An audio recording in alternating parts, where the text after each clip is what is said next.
Hey, everybody, welcome to the show. I am joined today by David Pepose. You may know him from his upcoming series, The Devil Wears My Face, and also Savage Avengers, and so much more. Upcoming Moon Knight stuff, which we're going to get into. It's a lot. There's a lot. There's that Hulk annual that was really dope that really caught fire on Twitter. I saw, and so much more. Spencer and Locke, of course. Yeah. But yeah, man, welcome to the show. Thanks for being here. Thanks so much for having me, buddy. I'm excited to catch up. Same. Yeah, that's right. The last time I saw you, I think, was New York Comic Con. Yeah. And boy, it's been a busy 6 months, and only getting busier. So Good. I'm Busy's very good. excited. Nothing to complain about. Yep. Busy is the perfect state of being for a comics freelancer. Absolutely. Yeah, definitely. Before we jump into the Savage Avenger stuff that I'm like, Yeah. we need to hash out because there's a lot to unpack. Sure. Let's chat about The Devil That Wears My Face, because I want to know like where it came from, what made you join up with Mad Cave for this project, and where you see this project going. I'm so excited to be finally being able to talk about The Devil That Wears My Face. That's a project that I've been working on in some form or fashion almost as long as I have for Savage Avengers. I had been talking with Mark London and Chris Fernandez over at Mad Cave for quite some time. They've been amazing supporters of my work, really dating back to my earliest books. And so we'd been talking about for a long time about finding the right project to work on together. And as we kept running into each other at different shows, we would kind of start batting ideas around. And the idea behind The Devil That Wears My Face, that was the thing that really kind of caught fire between all of us. We were all like, oh yeah, that feels like a cool kind of self-contained story. For me, I always approach every time I finish a project, I go in with a to-do list and I cross off as many items as I can for each particular project if it fits. But I always find myself when I finish with the project, my to-do list is actually longer than when I started. I just think of new kind of storytelling challenges and angles that kind of I see elsewhere, and I'm like, oh yeah, that's what I want to do next after this project. And so for Devil, I had been saying for a long time I really wanted to do something horror related. I'd done a couple of anthology shorts that were horror related, but I'd never done like a full length horror story, and that felt like kind of the missing food group for me in terms of my comics output. And I love the idea of doing kind of body swap, undercover intrigue. Some of my favorite movies are Face Off and The Departed. Nice. Kind of the sort of cat and mouse. People kind of infiltrating their respective camps. And so the idea of being able to kind of mesh that together to do kind of a supernatural twist on Face Off, that was really just an exciting kind of concept to run with. And I've had so much fun working on it, especially working with artist Alex Cormack, who what teamed you up with Alex Cormack? Yeah, it was one of those things we were talking about artists who would be a good fit for the book, and I've been a huge fan of Alex's for some time, ever since his work on Sync. And I'm buddies with Rich Duick, and so seeing more of Alex's work on Road of Bones and Sea of Sorrows and Breath of Shadows, and also The Crimson Cage over at AWA, which I think is just a stellar book. So I was kind of like, I would love to get somebody like Alex Cormack. And Chris was like, we love Alex. You want to reach out? So I pinged Alex over DM and I was like, hey man, I have an idea for this book and I've already written a couple scripts for it. Would you have any interest? And Alex was game for it. He really is a Renaissance man of many talents and interests. The thing that I love about The Devil That Wears My Face is it is a horror book, but we also have some really cool swashbuckling action elements to it as well. Cool. And that's something that Alex he really handles with equal ease. He is a horror artist through and through, Bram Stoker Award nominee for good reason. He's got this really gritty, textured horror style. But I just remember for an upcoming issue, he goes, "Oh, sword fight! I'm gonna put on some Errol Flynn," and I was like, "That that is the kind of guy that I love working with. I can't Yeah. say enough good things about working with Alex Cormack, and getting to team up again with my Scouts Honor editor, Mike Martz. Um, it's been like a really fun and heartening experience with this creative team and with this book. And it's one of the projects I'm most proud of. And so I'm very excited for readers to get to check this one out. Nice. This is full color, right? Because Yes. I know that you have had a ton of experience. I think there's at least 3 different black, white, and blood books that you've done, or stories within that anthology. Yeah. And I know that it's. I assume it's a challenge to to start working in that field where you're like, that it's going to be only 3 colors, most of which are black and white. And so you kind of like Yeah. have to play to the artist's strengths and also like think about it in those terms. And then you do a whole original series and you're like, and this is going to be something else. Like I'm going to have to switch gears a little bit. It's funny because I think for the black, white, and blood / red stuff that I've done at Marvel, for me, I've always tried to lean towards where can I fit black, white, and red into the concept itself. Yeah. So, for example, my Moon Knight story, you could see on that very first page that the Moon Knight standing order at Ruby's Diner has elements of black, white, and red Right. in it. I love that. And for my Elektra story, I was kind of like, okay, let's have Elektra in the red room versus the Black Widow. Right. So that black and red. And for Vader, it was kind of, it's Darth Vader, and with that lightsaber, he's inherently, he fits into the black and red scheme. Completely. But it really, I believe for Alessandro Vitti did his own colors, and then I believe it was Chris Sotomayor who did my Moon Knight colors with Leo Romero, and it was why am I blanking on his name? BD? For my Elektra story. Oh yeah. Hold on, let me just find that. It's gonna make me feel bad if I don't remember this. Totally. But Andres Mosa, who worked with Danilo Beirut. So yeah, thankfully that part was less of my problem. That was definitely something for the art teams to kind of navigate. But for me, it was always just figuring out like how can we conceptually kind of like tee up the artists a little bit for the star schemes. But yeah, for Devil, Alex works with his wife on the colors, and Oh, that's so cool. they're really like they kind of know their best angles and as far as that goes, and it's really spectacular. I feel like there's a really fun collaborative spirit, and Alex is just, he's game for anything. And I just, working with a guy who, he's not only incredibly talented, but he's inhumanly fast and so just gregarious and like warm and funny, that he really is like he's a rare unicorn in this business. Yeah. And I've told him already. I said, you give me a wish list. You tell me what you like, and I will make it my business to write another book for you, because he's just such a tremendously talented artist that I already am looking forward to working with him again. Love it.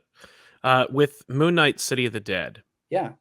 That's coming. Yes. Yeah. And where I assume Moon Knight is although I don't think he plays a role during the Savage Avengers, I assume he is a like fan favorite of yours. Yeah, well, it's funny. It's funny you mentioned Savage Avengers, because I think the reason I got this Moon Knight miniseries was there were several near misses as far as Moon Knight is concerned with the Savage Avengers. Right. He was certainly on my short list for a character wish list for that team. I kind of had to narrowly cut him in favor of Black Knight, and it was a very painful cut. And I told Tom Brevoort as such. And then there was a preliminary plan for our second arc.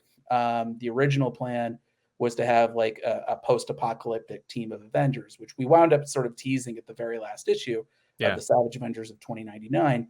But originally, the original plan was to kind of do like a full team up arc with two different teams, until I realized that I can't juggle 16 people in a 20-page monthly comic Right. do any of them justice. But Moon Knight was going to be the leader of that post-apocalyptic resistance. Oh. And so I said, okay, like it breaks my heart that I can't fit in Moon Knight, but Tom, if there's ever an opportunity to do something Moon Knight related, I hope you'll let me know because I love the character. And that kind of led to that Black, White, and Blood story that I did with Leonardo Romero, A Mhm. Hard Day's Night.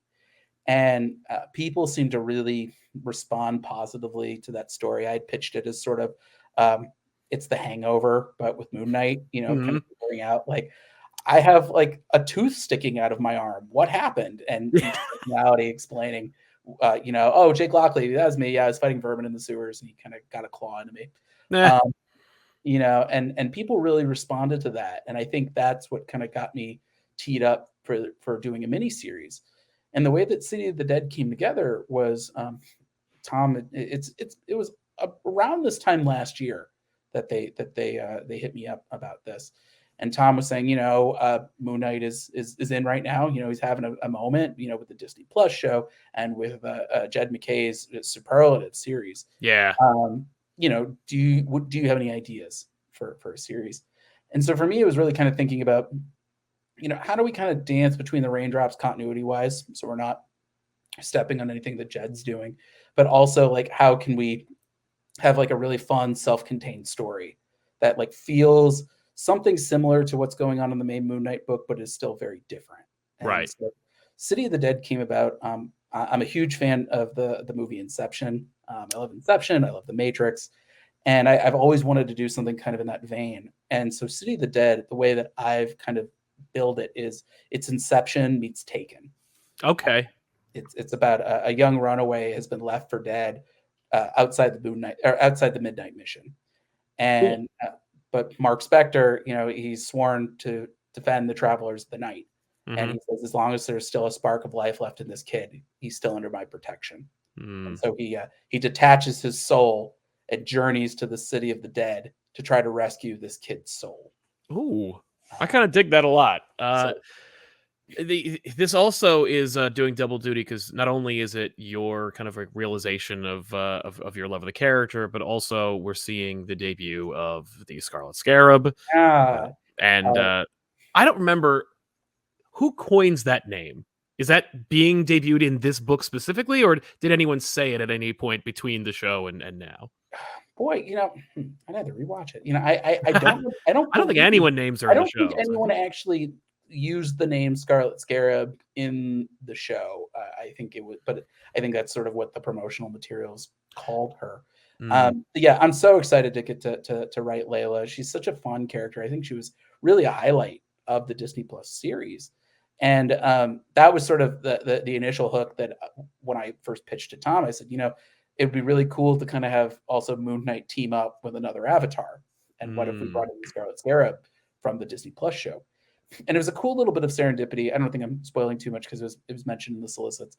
okay. But it's funny that Jed McKay then a little while later independently came to the same idea, saying, hey, we're doing kind of this extra sized Moon Knight 25th anniversary issue. Maybe what if we introduce Layla somewhere? And it was Tom Brevoort who just he's so good at kind of connecting these kinds of dots. He brought me and Jed together, and he said, okay, listen, like David's got this miniseries going with Scarlet Scarab. Maybe there's a way that you two can dovetail your stories together because these series are coming out in the same month. Mm, And so it was really cool. We were able to kind of like put our heads together and dovetail the stories together in a really fun way. So Moon Knight 25, it really does tee up City of the Dead #1. They come out nice. literally back-to-back weeks. So it's one of those things that you'll read 25 and then you'll be like, well, what's going to happen next? And you will see exactly how Layla, we'll see her debut as the Scarlet Scarab in the first issue of City of the Dead. That's Uh, awesome. so yeah, she's a fun character, and seeing their dynamic, without spoiling too much, they share a past as members of the Karnak Cowboys, Uh-huh. which was sort of Mark Spector's a military group from Mark Spector's past that we have not really seen a ton of. Yeah. And so they have a little bit of a shared language, a little bit of a shared history. maybe some shared interests. And but just kind of seeing them team up, there's like a little bit of like a Mr. and Mrs. Smith, a little bit of the Mummy, um, Okay. that that that cool dynamic between the two of them that I think is it's very exciting. That's awesome. I love that. That's I'm very excited about the idea that it is cemented in the continuity that's already been established. Like that we've got Moon Knight, it's working, right? People are on board, people are enjoying the series. Adding another mini series and having it be intrinsically connected to what it's its own story, but it's intrinsically connected to the ongoing continuity. So it Yeah. feels essential, and it's just more good Moon Knight, you know? Yeah, exactly, exactly. And it's been like a fun balancing act to kind of figure out like, you want to preserve the tone of what's Right. going on in the main series. You want to keep what works, but also you're trying to find out like, well, okay, what kind of unique spin can I put Of on course. one story? And so, I've always kind of I like to think of this story as sort of like a street level, like neo noir kind of story, but it's set in a supernatural realm that can be manipulated and shaped based on the contents of one's heart. And Right. so that's where we sort of get like our Inception and Matrix kind of vibes, in that, a character who is known for his struggles with mental health, like Moon Mhm. Knight. This is sort of like either the best or the worst environment for him to be tracking down a missing child. Oh, Uh, sure. Yeah. and that really kind of the way that Mark is going to have to adjust to this new playing field it really fits in nicely with sort of his own personal arc in this storyline. Cool. It's funny, there's, like, these brilliant moments of your influence on the Marvel Universe as a whole, where we'll bomb it we bomb it on City of the Dead, we're gonna bomb it on them with the Hulk annual that you wrote, very recently, which, again, people were really digging on. I myself was like, "This is really cool. Way to go. Nice." And I thought I guess I got my wires crossed, but I was like, "Is this the beginning of something?" But no, it was just a one-off, Mhm. but you wanna do more Hulk in the future? Is that something that you're attracted to? I mean, I would never say no, but I can tell you, seeing what Philip Kennedy Johnson and Nick Klein are doing, it's really some next level material. I'm buddies with Philip, and I was very lucky to to get a chance to read over his pitch for all of this, what he was when he was working on it. He and I were both working on respective pitches on respective books around the same time, and so we were kind of sharing notes together.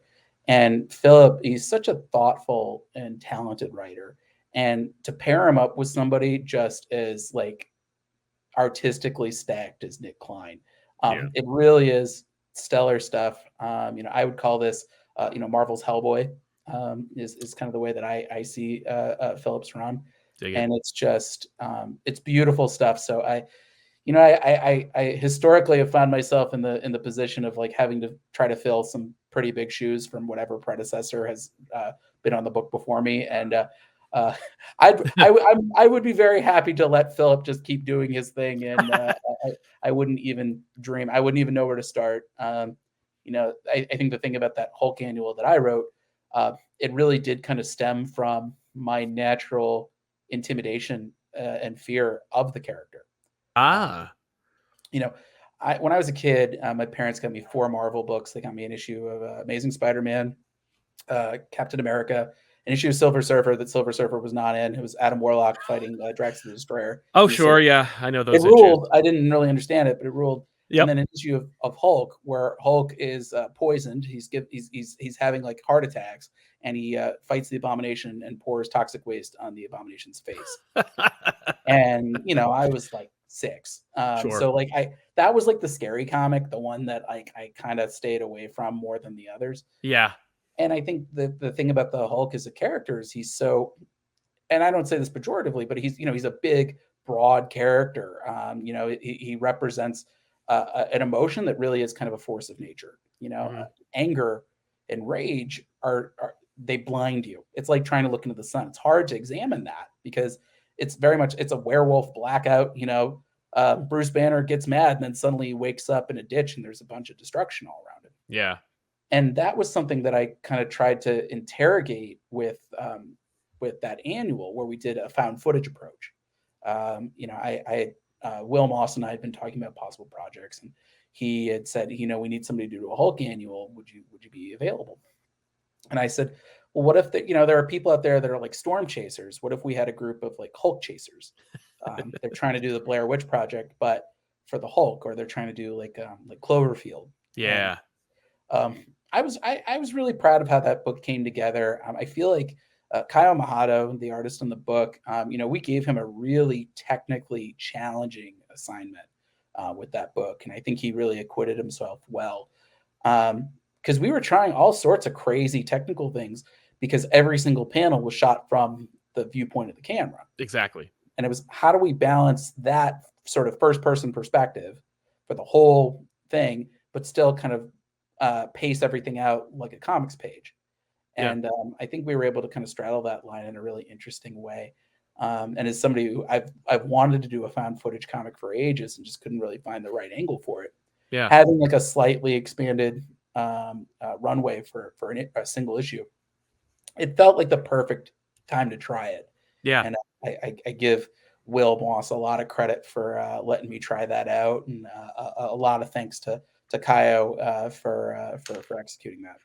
It's a really great time, I think, for experimentation in comics, in Yeah, particular for like seeing vantage points and POVs that we haven't yet, or that we're accustomed to seeing in other media but yeah, haven't yet. Like what was that incredible recent Nightwing issue was yeah. all first person, I thought that was and so cool. yeah, and it's like a similar vein, but in a totally different way, a way that like sells it. I'm like, oh, found footage. I get it. I get the Yeah, idea. I love the concept, and doesn't get tripped up. Like I can imagine, you know, uh, pitching this idea 20 years ago and being like getting it kind of like tripped up in editorial, and like, are we going, will the audience understand what we're trying to do, and nowadays I think people from both the editorial side and from the readership side are all just like embracing kind of like, yeah, turn the comic sideways, make it like this, that, and the other thing, like, yeah. break panel layout, like try stuff, Marvel. and it's working. I can say, I just marked my 2-year Marvel anniversary a week or so back, and I have to say that I've really enjoyed working over there, because they've given me a lot of freedom to try a lot of different stuff with a lot of different characters.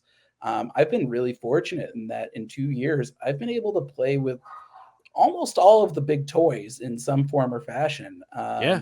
From two different, well, really three different Avengers rosters, the Guardians of the Galaxy, Spider-Man, the Hulk, the Fantastic Four, Hmm. Moon Knight. I mean, they've been really generous, and it's just been a really heartening experience. And so being able to kind of do these crazy one-offs like this Hulk annual, it certainly keeps me from feeling bored or restless. Sure. And I think that's the reason I'm a writer in the first place. Is I don't love doing the same thing over and over and over for a super long term. I am sort of in the Baskin Robbins stage of my career. I think that I want to get my 31 flavors. I want to have something on my table for everybody. And Ah. I think having something like a found footage Hulk story versus sort of a diehard cosmic romance story in Fantastic Four versus Sword and Sorcery Terminator with Savage Avengers, Hmm. to Inception meets Taken and Moon Knight City of the Dead. No two projects feel particularly similar in terms of concept, but I Yeah. do think that the voice and hopefully the heart remains consistent across all these different genres and structures. So yeah, this is my dream job. I've wanted to write comics, ever since I was a kid. The If I could go back in time and tell 6-year-old me, holding all those 4 Marvel books, Yeah. where I'd wind up, he'd probably have a little 6-year-old heart attack. What you could tell, obviously you have a love of cinema, you have a love of comics, and you're marrying those two together. By the way, apropos of that, congratulations your own self Thank you. on your recent Thank you. union. I proposed to my partner over the July 4th holidays. And, it's been a long time coming, but anybody who's read any of my books and enjoys them, you can thank Claire, my fiance, for that. I think that's why my Fantastic Four two-parter, it really is, I think, my favorite thing I've done at Marvel to date. Yeah. And I think because so much of it is autobiographical, that really kind of the dynamic between Reed and Sue is so informed by my dynamic with Claire. I wouldn't have a writing career if I hadn't met her, and she hadn't been so excited with, the concept of my very first screenplay idea. Mm. She reads all of my scripts before I send them to editorial. If she doesn't get it, if she doesn't like it, it's not good enough. Right. Yeah, I'm very lucky. I'm very lucky in all the elements of my life, and knock on wood, that'll continue. But yeah, I'm certain I'm living the dream. Yeah. I feel Uh, very fortunate. that Fantastic Four two-parter was another really fun and out of left field surprise for Oh, those of us who saw it coming. Although because of social media, I knew about that series or that duo coming out because you've been teasing it for so long. I remember you talking about like wanting yeah. to do like I got this great idea. It's Die Hard in the Baxter Building, and it's like, that is a green light, regardless, sight unseen. And then Well, to finally see it on the stands, I'm like, hey, finally he's here. And then reading it and being like, this is really cool. Like, and that, and I know there was sort of an extended runway behind that. I believe it was like supply chain issues, so the issue yeah, got pushed a little bit further. But yeah, the way that Fantastic Four two-parter came into being, I have to thank Tom Brevoort, who Tom has edited probably 85-90% of my work at oh Marvel nice, at this point. He's my editor on Savage Avengers. He's my editor on Moon Knight, Black, White, and Blood, and City of the Dead. He was my editor on both of my Avengers Unlimited arcs. So I've worked with him. He's sort of been my main point of contact in Marvel, and I love working with him. He really he's like a heat-seeking missile when it comes to like finding weak spots in the story, and his mm, notes are always like dead on. I'm always like, oh yeah, that makes perfect sense, and it gives me a great springboard to kind of tune my work. Um, so I'd been working with Tom for I think the better part of a year at that point, and I'd worked with him on Savage Avengers and Moon Knight, Black, White, and Blood, and I think I had already done that first arc of Avengers Unlimited. But yeah, he said, we're doing this Axe two-parter for Fantastic Four, and do you have any ideas? And the thing that kind of came to mind was, for those who don't remember Axe Judgment Day, it was the Avengers, the X-Men, and the Eternals dealing with a rogue Celestial who had basically decided that it was going to judge humanity, and it was going to judge everybody individually based on sort of any sort of trial that the Celestial could come up with, some yeah, big, some small, and based on sort of the global aggregate, it would decide if humanity was going to survive or not. And I don't know about you, but when I heard this, when I read the one sheet about the arc, my first thought was, boy, a giant alien like creature that's like threatening to destroy the planet. That feels like Reed Richards territory, doesn't it? totally, But yeah, this arc, this series is not called Facts. It's just Acts. So for me, it was kind of figuring out where's the Fantastic Four in all of this, and right, why aren't they taking point on all of this? And so I thought, well, the answer for that is they're clearly indisposed elsewhere. And hmm, so the idea of a literal bottle episode in this case, bottling up the Baxter building, yep, and everybody except for the Human Torch is trapped inside. And it was a really fun story to put together.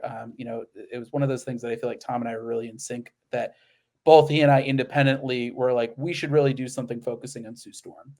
right, And for me, I felt like for an arc like Judgment Day, uh, Sue Storm is the perfect character for that. I mean, what is faith if something that is invisible, that cannot be seen, but can deeply be felt? yeah, Um, and and like I said, sort of the autobiographical elements of her relationship with Reed.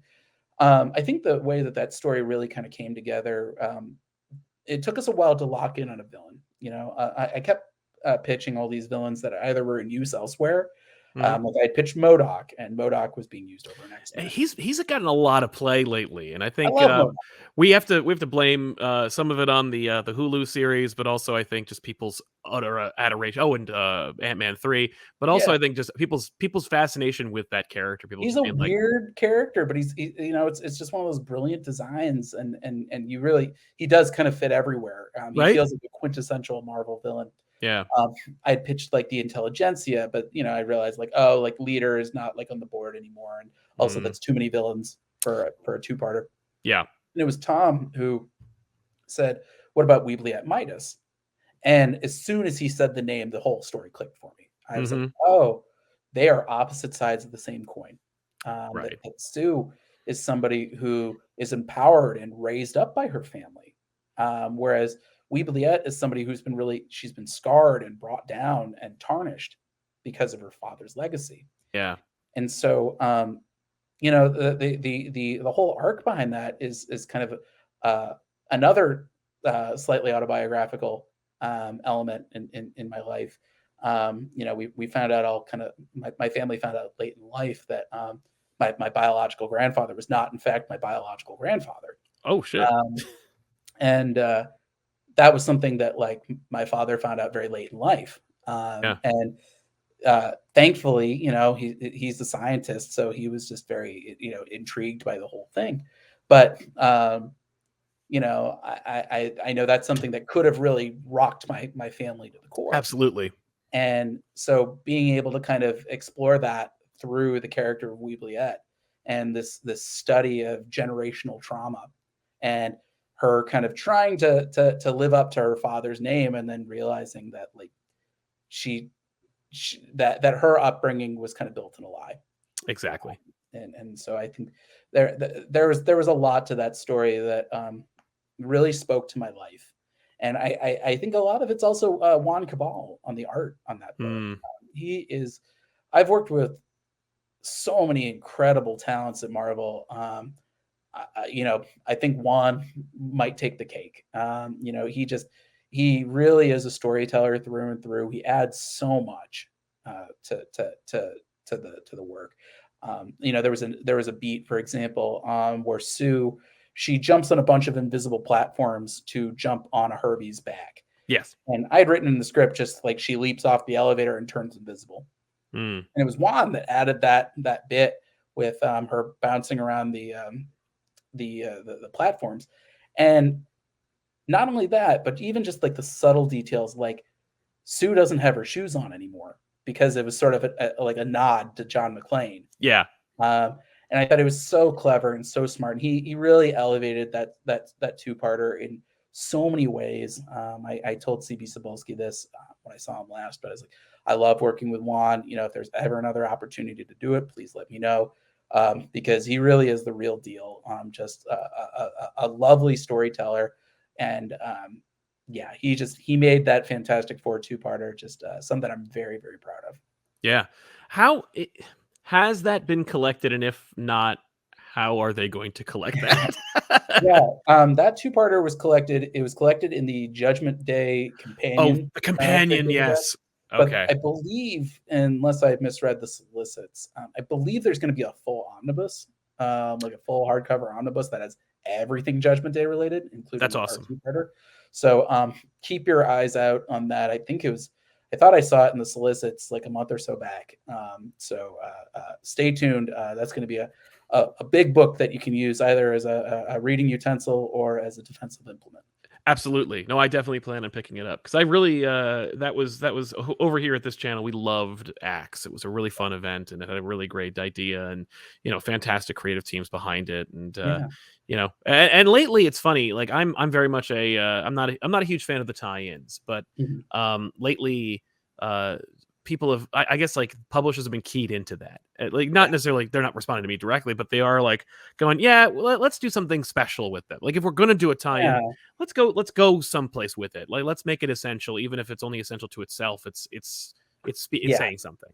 Exactly. I mean, my philosophy is always, especially for shorter assignments, is just, I mean, in certain ways it's freeing, when you have something that's only, that's standalone, like the Hulk annual, Yeah.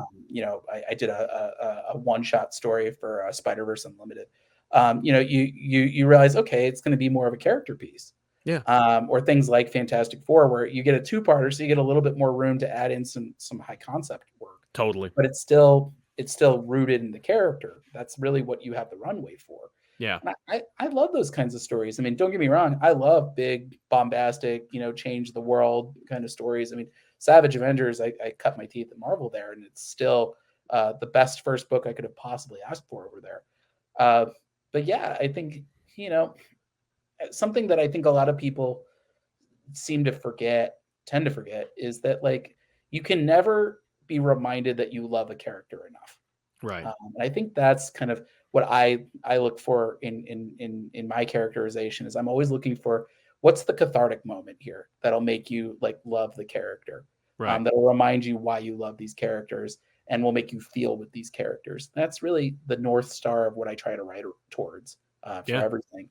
And I feel like we really hit it with Fantastic Four, and I think we're going to be doing more of the same in City of the Dead. Nice.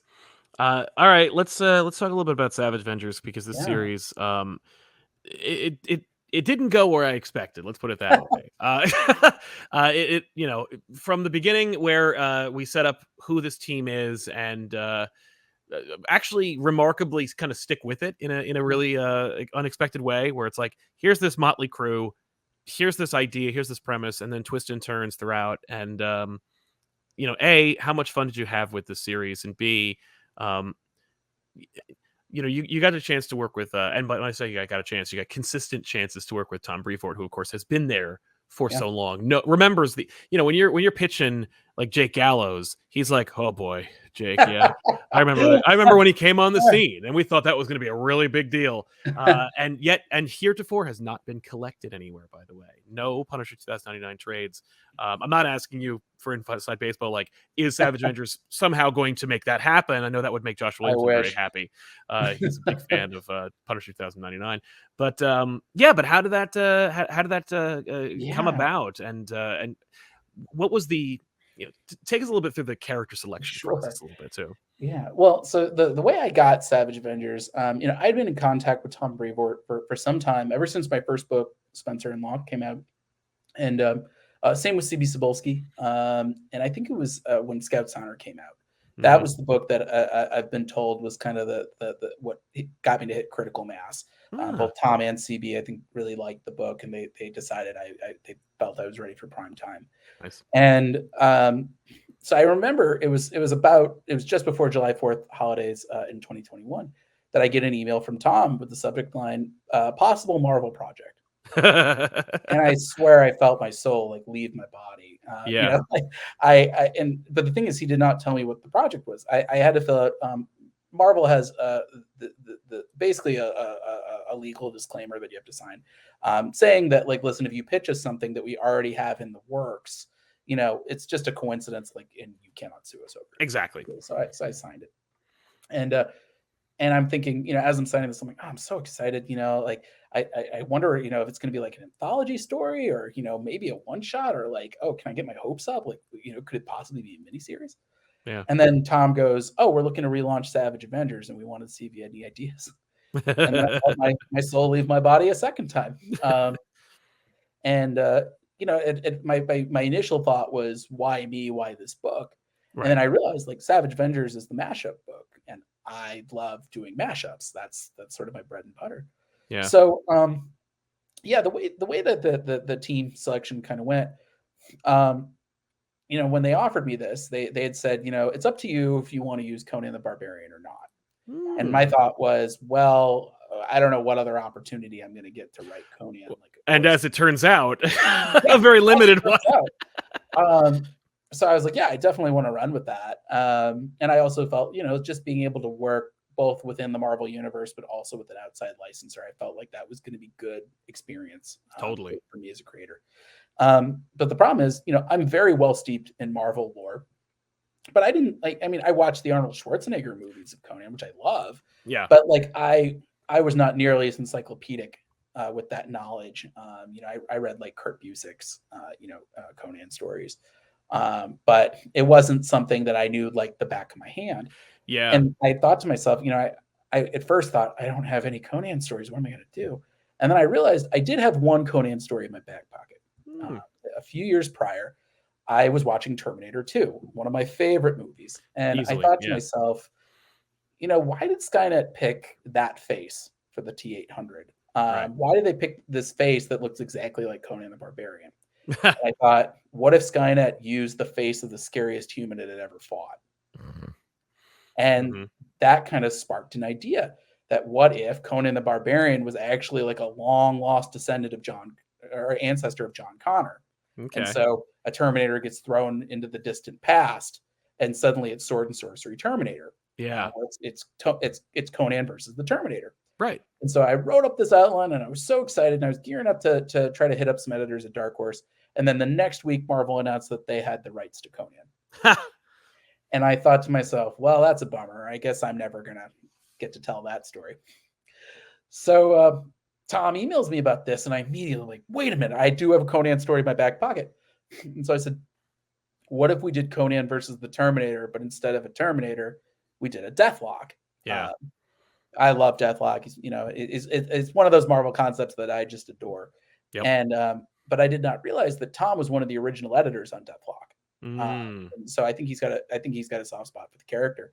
And so he was like, yeah, let's run with that. And I said, we can have a team of superheroes that are kind of caught in the crossfire. And so the way that team lineup kind of went down was, I looked at Jerry Dugan's initial roster for Savage Avengers for inspiration. I didn't want to repeat exactly what Jerry had done because Jerry had already done it. And he'd done it so well that Exactly. I don't want to retread what somebody else has done and do it in a worse way. Hmm. So, but I thought to myself, like, how can we kind of remix this, And so looking at the Jerry's initial roster, that was Frank Castle, that was Elektra, that was Wolverine, Venom, and Doctor Voodoo, Right. and Conan. And Conan. Yeah. And so I knew we were going to have Conan, but I said, okay, so that means we need a street level person. And at that point, Elektra had recently become the all new Daredevil, and I just thought it was such a cool promotion for her. The design that Marco Cicchetto came up with was just pitch perfect, and I loved what Chip was doing. And so she was like the first person I was like, please, like, I don't know how long she's going to be Daredevil, but like, could we use her? Because I think that would be really cool. Like Daredevil was one of the first Marvel characters that like really like spoke to me besides like Spider-Man as a kid. Totally. And thankfully, like Devin Lewis in the Daredevil office was like, yeah, no, we're running with Elektra for some time, so that should work. I said we need somebody with claws, and so we kind of batted some ideas around for a while. Like I had asked for Dakin, and was told, well, he's going to be in Marauders, and we can only sort of have characters like Dakin kind of appear in so many team books. Right. And Logan was being used in Lives and Deaths of Wolverine, which had kind of a time travel element. So we didn't want to double up there. Yeah. So we talked briefly about Laura Kinney, but I was really worried that was going to be like too much tonal overlap with Elektra. And it was Tom who said, well, what about Weapon H? He's kind of raw materials that nobody's really using right now. Yeah. And he's got the claws. And I thought, well, not only does he have the claws, but he's a Hulk. And I thought that's the ultimate Savage hero in Marvel. And it almost felt like an oversight that he hadn't shown up in Savage Avengers. So I said to Tom, I said, if nobody's doing anything with Weapon H, what if we kind of tweaked his powers a little bit? Immortal Hulk was just wrapping up as I was pitching this. And I said, what if we did Dial H for Hulk, where it's just, he can turn into a Red Hulk, or he can turn into A-Bomb, or he can turn into a leader, or a Harpy, make him more of a utility player. Right. And Tom seemed to really respond to that. And then I said, we need a spider person, preferably a symbiote, but we need a spider person. And boy, there were so many. We talked about a lot of people. My initial first round pick was Carnage. Rom V, his Carnage series hadn't been announced yet, so I wasn't aware of it. And they kind of quickly were like, well, Carnage, Cletus is in play elsewhere, so we can't use him. But Flash Thompson was kind of a very close second. I was like, well, if we can't have like the Hannibal Lecter join the team, Flash strikes me as like this really kind of cocky, agile fighter. He's really the best of both worlds because you can make him like Spider-Man when you want to, or like Venom when you feel like it. Yeah. And that was a real godsend because Flash, I think, was my favorite character out of the whole roster to write. He came to me very naturally. Yeah, you could feel like his humanity throughout the Yeah, story. He he was kind just of like, well, he's also like one of the few that's not totally nuts. yeah, You know? and he's a smart ass, but he's Yeah. also he's kind of a dick. Yeah. Like his first appearance, he was a jock. Well, yeah. He was the bully. And so, having him in there, he was kind of like the Hawkeye of the team, Yeah. And so, we had that kind of core trio with Conan, and I had said I really want Cloak and Dagger. I've been a huge fan of Cloak and Daggers for a long time, ever since the days of like Maximum Carnage. That's like But I think that's what got I think if you yeah, didn't read them when they first debuted, yeah, then you know about them because you either played or read Maximum Carnage. Like yeah, that's how you exactly. introduce them. I was like the perfect age for that, Yeah. and seeing them resurface in Matt Fraction's Dark X-Men, Yeah.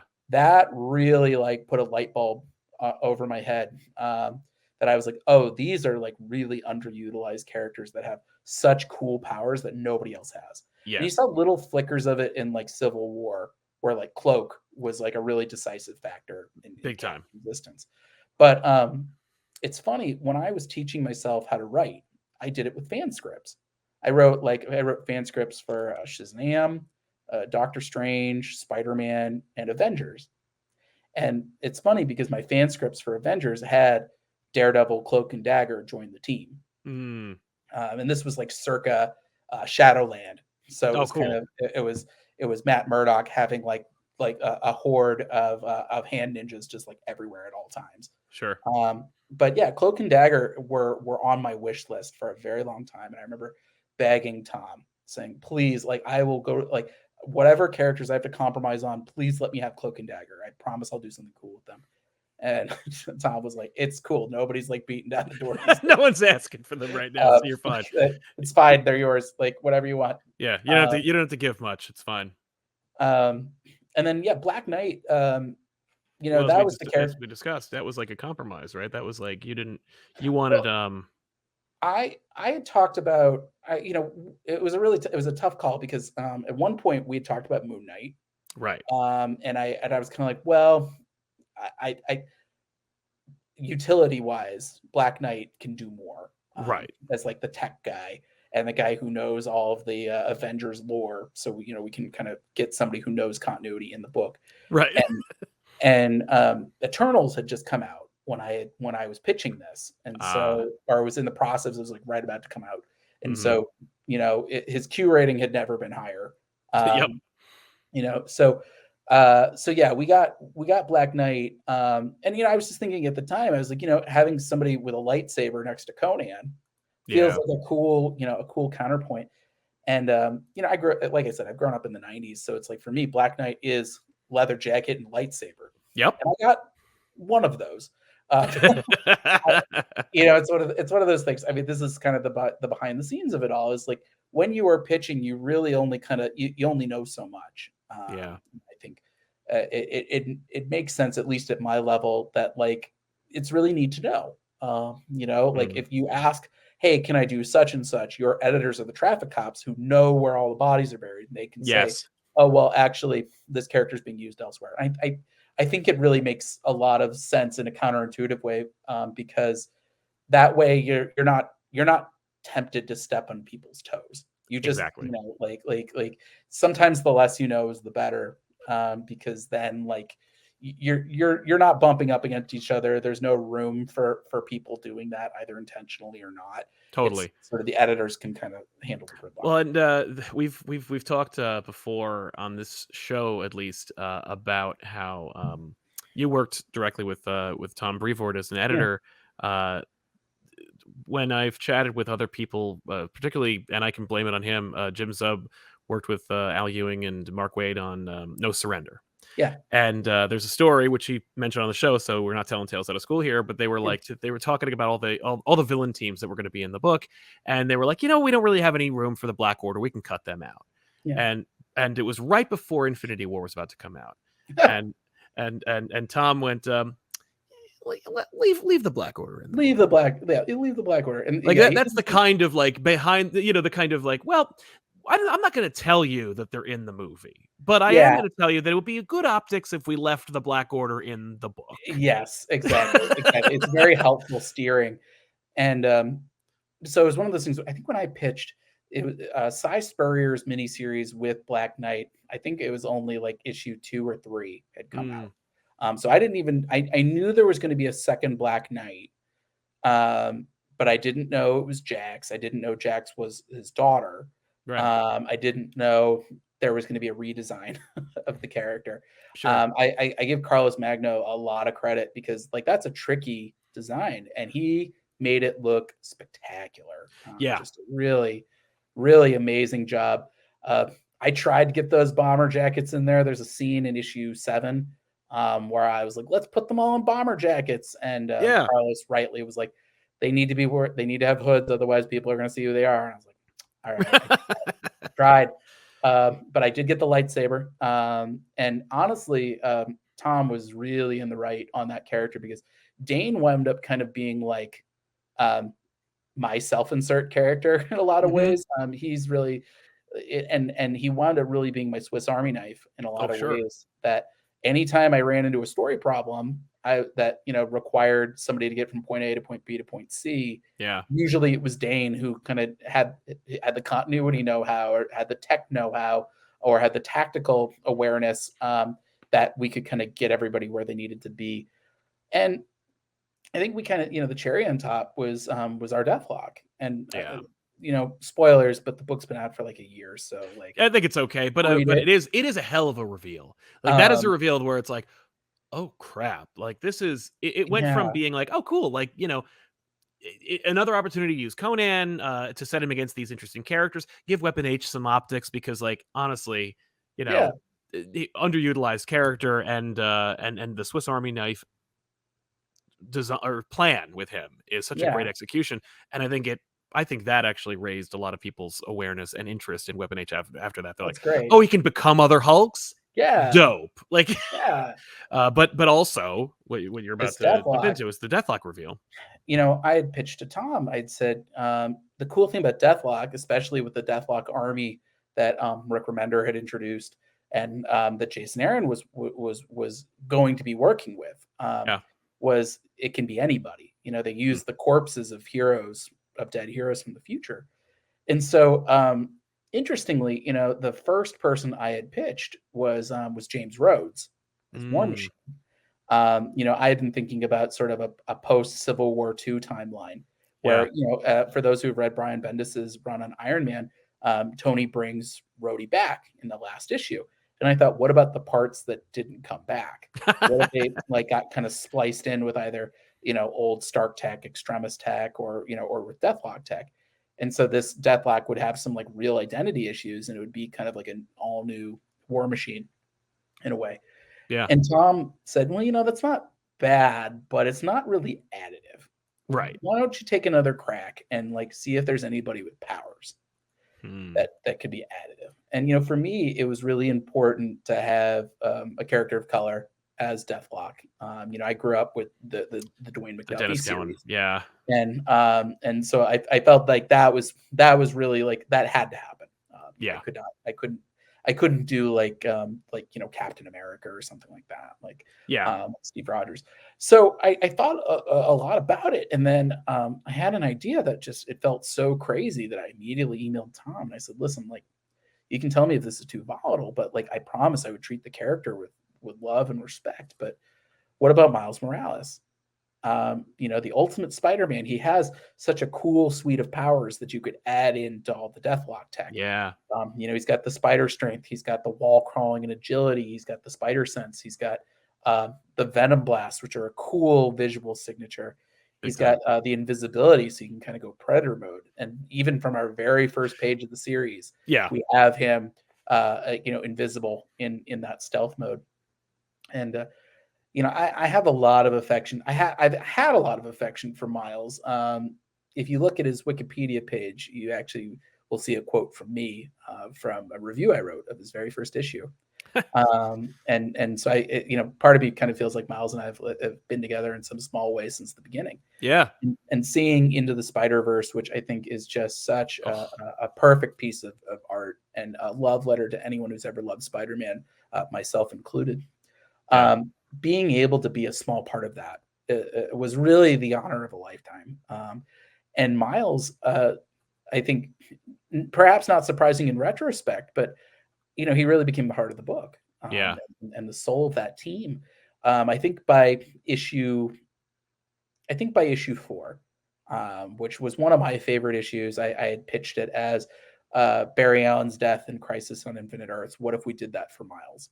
Yeah. And that really, it's one of the things I'm proudest of writing at Marvel. And I think we could have really screwed that up. We could have screwed that up in a big way, but thankfully, I think the love shined through, and I think Carlos Magno's art was just so unimpeachably good, Yeah. that people really seemed to respond to it. Um, and so yeah, having that team together, that first arc was really a wonderful experience, and I I can certainly address the question that I'm sure you're about to ask, which is, well, you wrote out Conan. I wrote out Conan at the end It's of that true. first Yeah. arc, and uh, it's one of those things that the only thing that I'm bummed out about how that came out was not. The only way that the reason I was bummed was just the way that the news came out. None of Yeah. this was a surprise to me. Just to kind of peel the curtain back a little bit. Sure. Um, like I said, when I pitched the story, they told me, if you want to use Conan, you can. You don't have to. It's up to you. And I had said, what other opportunity am I going to get to write Conan? Hmm. But when I pitched the book, I had said, listen, we're going to go to the Hyborian Age for the first arc. And Marvel had told me when I pitched the book, like, let's go for 10 issues and then we can kind of see what the market's looking like from there. Yeah. So I had sort of framed it as we're going to go from the past to the future. And I said, well, depending on how we feel and depending on how much runway we get with this storyline, we can leave Conan in the Hyborian Age. Exactly. He does not have to come back for this future arc, or we can have him come to the future and have him take the long way. Like Right. there's, or we can have him rest for a little while and then have him come back later. Yeah. And so the way that it went down, I had written my second issue of Savage Avengers, and it was the second ever script I had turned in for Marvel, and so I waited a little while to hear back, and I got the word from on high that, like, hey, circumstances have changed, with Conan properties, and so we are going to be sort of doing a final extension of this license. It'll be one more year to kind of wrap everything up, between Savage Avengers and King Conan that Jason Aaron was Jason doing, Aaron and book. I Yeah. believe Uh, some sort of collections that they were doing. yeah. And so I was like, okay, well, like this escape hatch that we already had planned, I guess we're going to use it. Hmm. And we made some slight adjustments to the second arc as a result. Not anything too crazy. I mean, like I said, really the biggest change was that we weren't going to use a second super team, because I just could not juggle that many characters in 20 pages a month. Right. But we made some minor adjustments. Rather than using, say, like the Cult of Set as like a future villain, we used Ultron, and we Right. used kind of just we focused in on the tech side of it, which I think actually wound up working for the best. I think it did because it cements it into being like coming full circle and getting to Ultron. It's like, oh, this is it goes from being like, because sometimes you see these like alternate Avengers titles, right? Yeah, You got Avengers, you got Savage Avengers, you got like, even so far as to like the USA Avengers, it's like right. there's different types of Avengers. And, at some point or other, they come into their own as like, this is why they are called that. Right. And them facing Ultron is kind of like a real Avengers moment where you're like, Yeah. oh, A- yeah, And I think that the probably the big change was, originally we were going to do kind of a nondescript far future. I believe the original plan was that, the Cult of Set found a piece of Deathlock tech that had been discarded during that fight with Set, and sort of this is what the alternate future looks like when the Cult of Set has taken over the world with Deathlock tech. Right.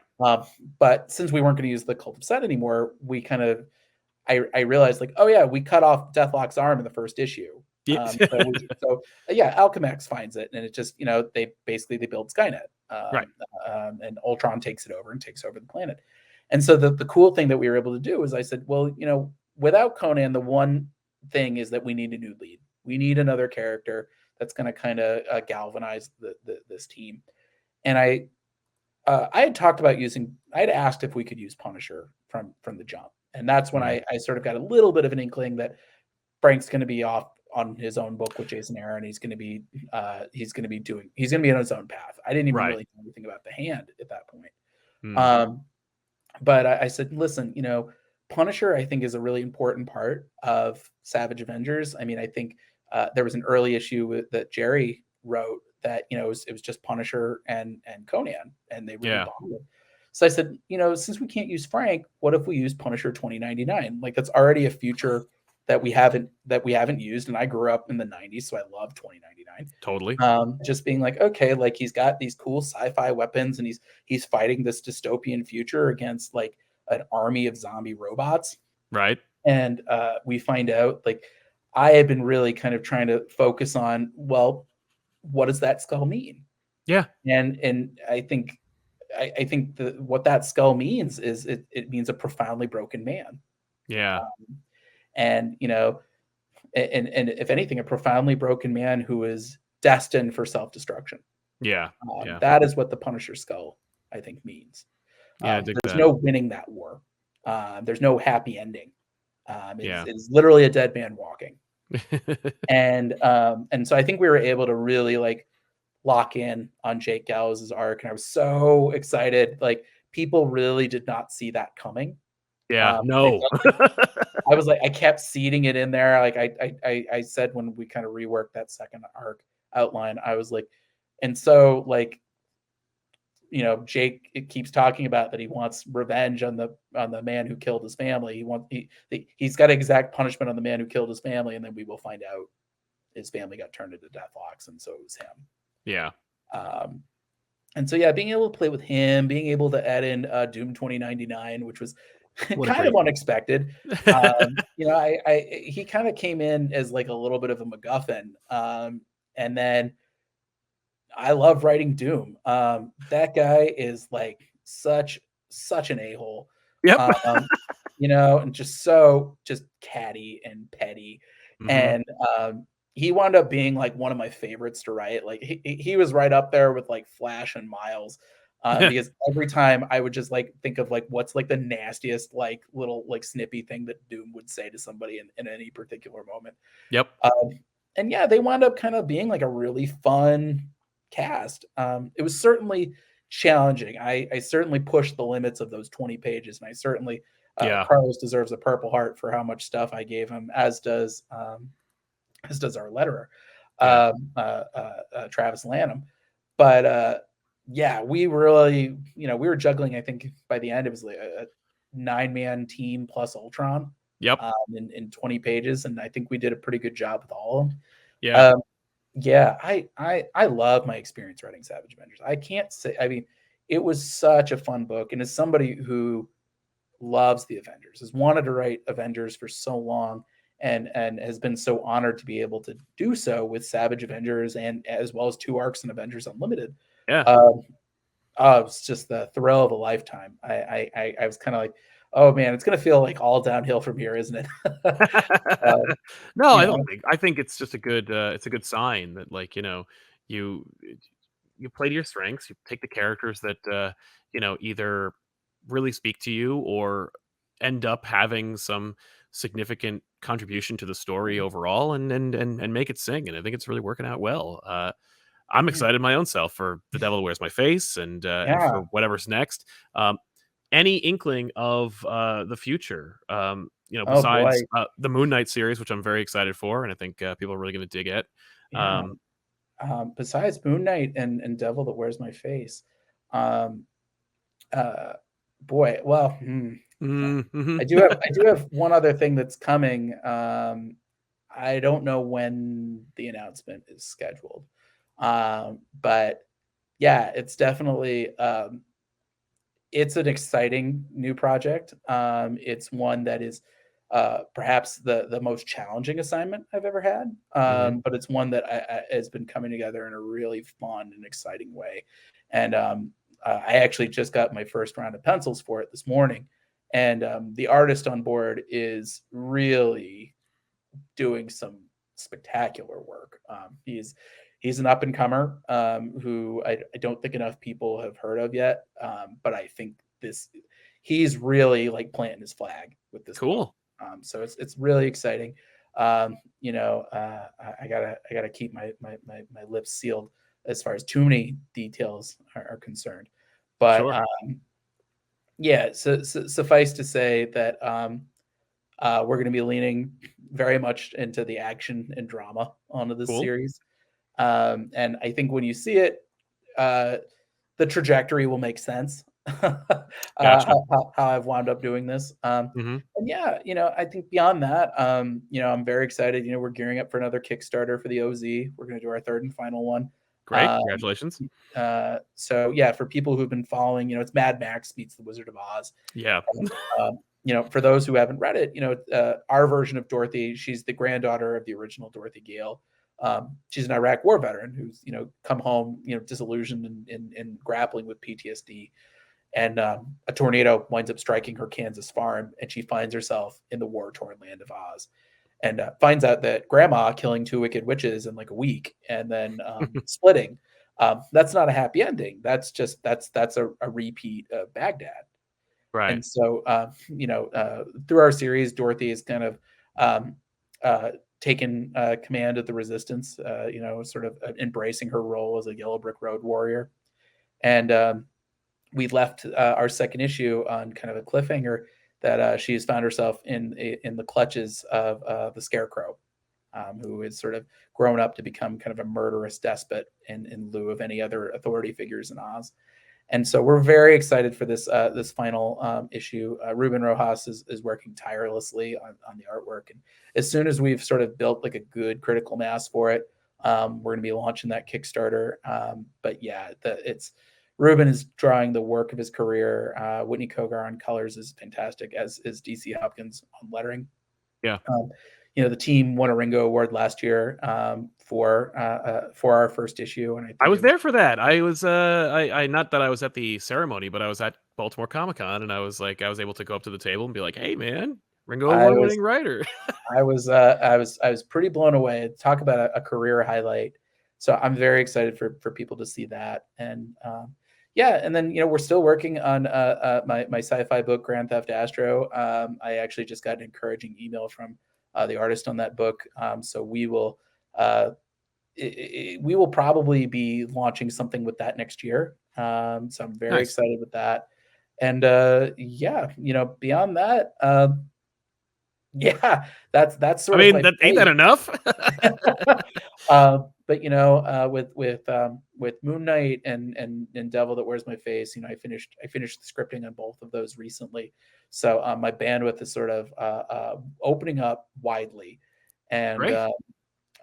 yeah, I'm excited, to figure out what my next projects are, and yeah, and get married next year. So Yes. I guess I have a lot on my plate. Yes, you have a full docket, so to speak. But I'm really excited to see what's next. And thank you so much for being here, ladies and gentlemen. If you haven't already, you should definitely be picking up these series. Is there like a website that they can go to where they can get all this information from directly? Yeah, absolutely. Well, you can check out davidpepose.com for There we go. information about my books. Moon Knight, City of the Dead, you can pre-order through your local comic shop, Pre-order your anywhere books, Marvel ladies and comics are gentlemen. sold. The Devil That Wears My Face is not up for pre-orders yet. I believe it will be at the end of July. But if you're really feeling impatient, you can also pre-order digitally on the Mad Cave website. Cool. I believe they have the first two covers up for pre-order, as well as digitals for all 6 issues plus a trade paperback. Oh, So, nice. so yeah, madcavestudios.com. You can pre-order it, or I always love it when people support their local comic shop. So just tell your local comic shop at the end of this month to add the Devil That Wears My Face to your pre-orders, and they will do so. Nice. Of course, all links are in the comments and description down below. Check us out there, and we'll see you guys next time with a new episode. Thank you very much, David, for being here. And we'll see Thanks you for later. having me.